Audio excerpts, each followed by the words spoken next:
Welcome back to espresso. बात करते हैं मईशत की, बात करते हैं बजट की, जो कि सबसे आम बात है, जिसपे सबसे ज्यादा बात होनी चाहिए। IMF प्रोग्राम की बहाली अभी नहीं हुई है। हुकूमत ने पेट्रोल, बिजली, गैस की कीमतें तारीखी सतह तक बढ़ा दी हैं, जिससे जो महंगाई है, ऐसा लगता है कि एक नया तूफान इसका आ चुका है। इन्फ्लेशन तारीखी सतह पे सबसे ज़्यादा है। अवाम मुश्किल से मुश्किल तर ज़िंदगी गुजार रहे हैं। और अगर मैं कहूँ कि अभी तो अवाम की परेशानी शुरू हुई है या अभी तो ये पिक्चर, असल पिक्चर बाकी है, तो गलत नहीं होगा। वज़ीर ख़जाना मिफ्ता इस्माइल साहब ने आइंदा दिनों में पेट्रोल मजीद महंगा करने का क्या इशारा देते हुए कहा कि अगर आलमी मंडी में तेल की कीमत बढ़ गई तो हुकूमत के पास नुकसान बर्दाश्त करने के पैसे नहीं हैं।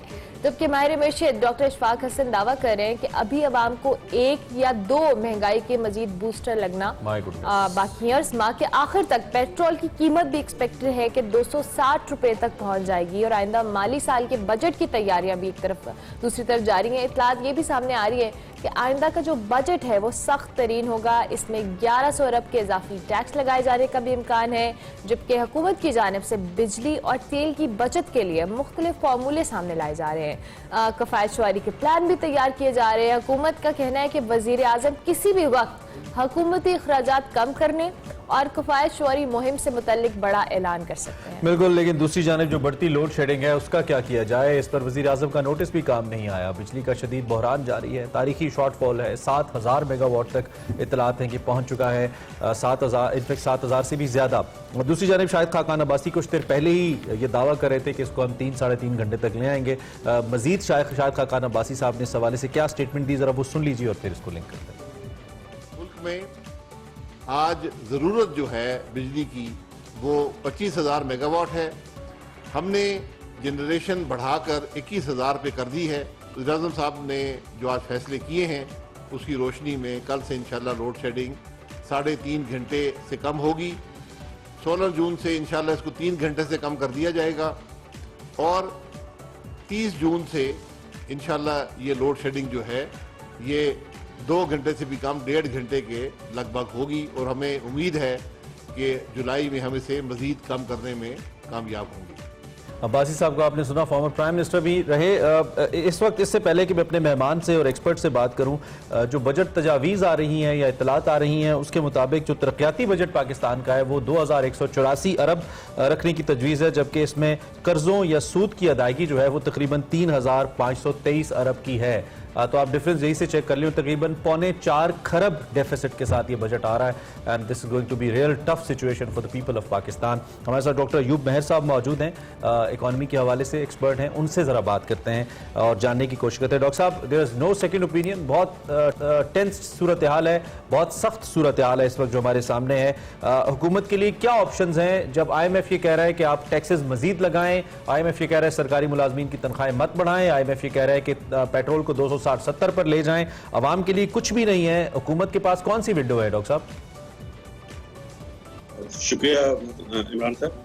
देखिए, मसला ये है कि इस हुकूमत को जो आते ही जो प्रॉब्लम फेस करना पड़ी है, उसमें ये मैं तो समझ रहा हूँ ये रियलाइज भी नहीं करा पाए कि ये जो एग्रीमेंट IMF से हुआ था, ये आज से 8 महीने पहले एग्रीमेंट हो चुका था। नेगोशिएशन हुई थी, उसके बाद ये एग्रीमेंट हो गया था और एग्रीमेंट के मुताबिक हर इनको महीने इनको प्राइस बढ़ानी थी पेट्रोलियम की, उसको लेके जाना था जो इंटरनेशनल मार्केट की प्राइसेस और इनकी कॉस्ट के बराबर है, वो 260 और 270 के दरमियान कहीं पहुंचती है। लेकिन मसला ये था कि पाकिस्तान की तारीख में पहली मरतबा ये हुआ था कि किसी गवर्नमेंट ने साइन करके IMF से एग्रीमेंट करने के बाद उसको इम्प्लीमेंट नहीं किया, बल्कि बाकायदा अनाउंस किया गया, पब्लिकली अनाउंस किया गया कि 6 महीने तक पेट्रोलियम की प्राइसेज यानी बजट आने तक फ्रीज कर दी गई हैं, जबकि इंटरनेशनल मार्केट में प्राइसेज तेजी से बढ़ रही थी। तो अब जबकि IMF से आखिरी ये ट्रांच मिलना है, पिछले जो एग्रीमेंट हुआ था उसका जो आखिरी ट्रांच मिलना है, और हमारे फॉरेन एक्सचेंज रिजर्व अगर वो ट्रांच नहीं मिलता तो फॉरेन एक्सचेंज रिजर्व जो है वो हमारी 6 महीने की जो इम्पोर्ट्स की रिक्वायरमेंट है, क्योंकि उसको कम नहीं मीट कर रहा है, तो मजबूरी है कि IMF के पास जाना पड़ रहा है और फौरी तौर पे उनकी शराइत माननी पड़ी इनको। बजट पे ऑप्शन की जहां तक बात है, देखिए IMF से जब बात होती है एग्रीमेंट में, इट इज वेरी अनफॉर्चुनेट कि IMF से जो एक्सपेंडिचर कम करने और रेवेन्यू बढ़ाने की बात की जाती है, उसमें देखिए 3 पॉइंट्स हैं।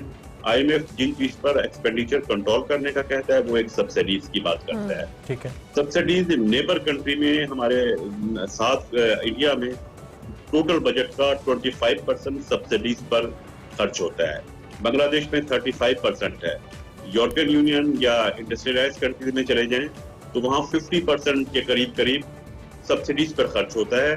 सब्सिडीज इन्फ्लेशन को कंट्रोल करती हैं और इंडस्ट्री की कॉम्पिटिटिवनेस को एस्टेब्लिश करती हैं, उसको डेवलप करती हैं। सब्सिडीज के कम करने का मतलब है इन्फ्लेशन क्रिएट होगा, प्राइसेस बढ़ती हैं और कॉम्पिटिटिवनेस उस कंट्री की खराब हो जाती है। तो हमारे यहाँ जो सब्सिडीज दी जा रही हैं, मैंने फिगर बताए हैं दूसरी कंट्रीज के, हमारे यहाँ टोटल बजट का लेस देन 8% सब्सिडीज पर खर्च होता है। और अब उसको मजीद कम करने का मतलब है आप एक्सपोर्ट पर तो बिल्कुल ही नहीं बढ़ा सकेंगे, कॉम्पिटिटिवनेस नहीं रहेगी और इन्फ्लेशन हो जाएगा। दूसरा जो IMF का नेगोशिएशन में मुतालबा आता है वो होता है कि आप सेल लीज का बजट कम करें। सेल लीज और पेंशन का टोटल बजट पाकिस्तान का लेस देन 7% है। बांग्लादेश में ये 35% है। दूसरी कंट्रीज में 20% से ज्यादा है। उसको कम करना जो पहले ही 7% है। टैक्स बढ़ाने की बात की जाती है कि उसको 8 ट्रिलियन रुपीस तक ले जाना है। जब टैक्स बढ़ाने की बात की जाती है हम उसको एडमिट भी करके आते हैं, एक्सेप्ट भी करते हैं। IMF का मुतालबा होता है टैक्स रेवेन्यू बढ़ाना है, टैक्स टू GDP रेशियो बढ़ानी है, दैट्स ऑल बस। लेकिन वो टैक्स इनडायरेक्ट टैक्सेस बढ़ाएंगे ये तो हमारा अपना ऑप्शन होता है। हम इनडायरेक्ट टैक्सेस पे फोकस करते हैं, डायरेक्ट टैक्सेस नहीं बढ़ाते। डायरेक्ट टैक्सेस इसलिए नहीं बढ़ाते कि उसमें विल पावर चाहिए। इनडायरेक्ट टैक्सेस बहुत आसानी से ये तो डॉक्टर साहब वो सारी कमियां हैं जो पिछले कई सालों से हम देख रहे हैं। लेकिन पिछले खासतौर पे लास्ट फिस्कल ईयर भी हमने देखा कि हमारी टैक्स कलेक्शन कंपैरेटिवली बेहतर रही। May be that's because of imports. लेकिन अब हमने बहुत बड़ी तादाद इंपोर्ट्स पे बैन लगाया है जिसपे हुकूमत ये कहती है कि बाय स्टॉपिंग दीज इंपोर्ट्स हम अच्छा खासा ज़र मुबादला बचा सकते हैं। लेकिन दूसरी जानिब इस मद में टैक्स की भी एक बड़ी रकम है जिससे हम महरूम हो जाएंगे। तो इसका जो वैक्यूम है ये कैसे, इसको हुकूमत कैसे फिल करेगी? क्या वंस अगेन इनडायरेक्ट टैक्सेस की भरमार आम शहरियों के ऊपर हम उम्मीद रखें कि की जाएगी और वो शहरी जो पहले पिसा हुआ है मजीद टैक्सेस देगा इनडायरेक्टली? जी इमरान साहब देखिए, इस हुकूमत ने भी, जो अब PTI की हुकूमत की बात कर रहा हूँ, जो आउटगोइंग हुकूमत थी, उसने भी अपने मंशूर में जो 10 पॉइंट्स का अपना 10 नुकाती जो एजेंडा दिया था उसमें था कि हम डायरेक्ट टैक्सेस पर आएंगे। लेकिन पूरे 3 साल के दौरान टोटल टैक्स रेवेन्यू में इनडायरेक्ट टैक्सेस का पोर्शन बढ़ता गया है, GST बढ़ता गया है, इंपोर्ट ड्यूटीज बढ़ती गई हैं। उससे यकीनन कॉस्ट और इन्फ्लेशन तो क्रिएट हुआ है। लेकिन आप एक चीज ध्यान में रखें कि जब इन्फ्लेशन होता है ना, प्राइसेस बढ़ती है। जब प्राइसेस बढ़ती हैं तो प्राइस बढ़ने की वजह से ऑटोमेटिकली इनडायरेक्ट टैक्सेस की कलेक्शन बढ़ जाती है, क्योंकि वो उसकी कीमत पे लग रहा होता है ना। कीमत बढ़ेगी तो गवर्नमेंट के टैक्स रेवेन्यू ऑटोमेटिक बढ़ेंगे। इसमें टैक्स रेवेन्यू की जो मशीनरी होती है उसका कोई कमाल नहीं है। उसका कमाल होता है उस वक्त अगर वो डायरेक्ट टैक्सेस को कलेक्ट करके दिखाती। डायरेक्ट टैक्स कलेक्ट करते, डायरेक्ट टैक्स को कलेक्ट करना हार्ड डिसीजन तो ये है, मुश्किल फैसला ये है। ये कहते हैं GST बढ़ा देना मुश्किल फैसला है, वो मुश्किल फैसला नहीं है। वो तो आप आराम से बढ़ाते हैं। इकोनॉमी में स्ट्रक्चरल चेंजेस लाना, उन लोगों से लड़ के टैक्स लेना जो टैक्स नहीं दे रहे, जो बड़ी मछलियां हैं, वो हार्ड डिसीजन होगा, वो मुश्किल फैसला होगा, वो करके दिखाए। ठीक हो गया। अच्छा डॉक्टर साहब, दूसरी जानिब ये जो पेट्रोल मजीद महंगा होने का इंदिया दिया गया है वजीर खजाना की जानिब से कि ये अगर हम महंगा करेंगे, जिसके हवाले से कहा जा रहा है कि 260 के अराउंड जाने का भी खदशा है, आपको लगता है कि पेट्रोल महंगा करने से ये जो मौशी बहरान है इससे निकल आ सकते हैं? जो दीगर कफायत शौरी के हवाले से जो प्राइम मिनिस्टर का कहा जा रहा है कि कुछ ऐलान करेंगे, आपको लगता है कि ये जो पैसे बचाने का अमल है या जिस तरह से हुकूमत प्लान कर रही है फॉर द फ्यूचर रन, हमारे लिए ये पॉसिबल होगा कि जिस क्राइसिस से हम गुजर रहे हैं अनफॉर्चुनेटली उससे निकलना पॉसिबल है? नहीं, मैं नहीं समझता ये इसका एक सस्टेनेबल हल होगा।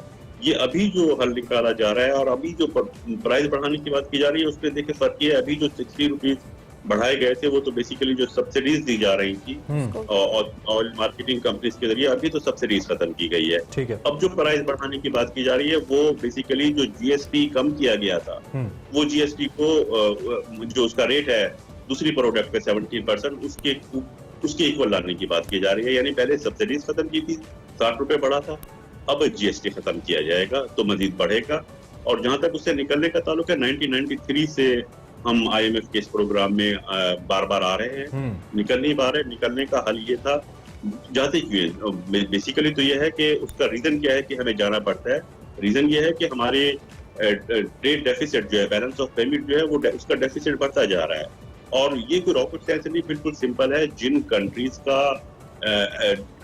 जो बड़ा बैलेंस ऑफ पेमेंट है, बैलेंस ऑफ पेमेंट में मैं ट्रेड डेफिसिट के अलावा FDI को और सर्विसेज की ट्रेड को भी ले रहा हूँ। जो बैलेंस ऑफ पेमेंट 202 कंट्रीज हैं वर्ल्ड बैंक की मेंबर, उनमें वो तमाम कंट्रीज जिनका बैलेंस ऑफ पेमेंट डेफिसिट में होता है, उनकी करेंसी दूसरी करेंसीज के मुकाबले में कम होती है। जिनका सरप्लस में होता है, उनकी करेंसी जो होती है उसी रेशो से अप्रिशिएट कर रही होती है दूसरी करेंसीज के मुकाबले में। तो बेसिकली हमारा फॉरेन एक्सचेंज रिजर्व जब कम हो रहा है तो उसकी वजह से हमें जाना पड़ रहा है कि हमारी रिक्वायरमेंट है, कहीं हम खुदा न खास्ता इंटरनेशनल। तो मुख्तसरन डॉक्टर साहब, गवर्नमेंट अभी क्या क्या इनिशिएटिव्स ले सकती है? कौन सी ऐसी विंडोज मौजूद है हमारे पास जिससे हम थोड़ा सा अपने जो ये वाला जो हमारा डेफिसिट है इसको हम कम करें, थोड़ा हमारी जो फॉरेन एक्सचेंज रिजर्व है हमारा बेहतर हो? क्या हमारे पास कोई विंडो है सिवाय रेमिटेंसेस के? और आपने कहा कि हम ऑलरेडी कॉस्ट कंपैरेटिवनेस चूंकि नहीं है तो एक्सपोर्ट्स में तो हम कम्पीट कर ही नहीं पा रहे, न बांग्लादेश से, न वियतनाम से, न दीगर ममालिक से। सस्टेनेबल तो ये है कि हमें जो है एक्सपोर्ट को कॉम्पिटिटिवनेस भी बनाना होगा और FDI पे फोकस बहुत जरूरी है। FDI हमारी 2008 के बाद से डिक्लाइन होना शुरू हो गई थी। वो $7 बिलियन तक पहुंची थी, जो अब इम्प्रूव नहीं हो पा रही। उसके लिए सिर्फ ये नहीं कि इकोनॉमिक पॉलिसीज है, उसके लिए हमें जो फॉरेन पॉलिसीज है हमारी, जो इंटीरियर मिनिस्ट्रीज से रिलेटेड जो है लॉ एंड ऑर्डर की सिचुएशन वगैरह है, उसको भी इम्प्रूव करना होगा, तब FDI आएगी। सस्टेनेबल हल तो वो है। जो शॉर्ट टर्म है, शॉर्ट टर्म इनको कुछ भी हो, बहरहाल मजबूरी है। इस मरतबा आखिरी जो किस्त मिलनी है IMF के पास जाना होगा, ये शॉर्ट टर्म है। और मीडियम टर्म में फिर इनको ये करना होगा, FDIs को बेहतर बनाएं। और FDIs यानी कि फॉरेन डायरेक्ट इन्वेस्टमेंट को बराह रास्त बैरूनी सरमायाकारी को बेहतर बनाने के लिए जरूरी है कि मुल्की हालात ठीक हों। ये जो दंगे फसाद है मुल्क में, लॉ एंड ऑर्डर की सिचुएशन है, पॉलिटिकल स्टेबिलिटी है, दिस इज डॉक्टर साहब, thank you very much. Take बहुत सारी चीज़ों को हमारे सामने क्लियर करने के लिए इंशाल्लाह किसी और नशिस्त में भी जरूर आपसे बात होगी।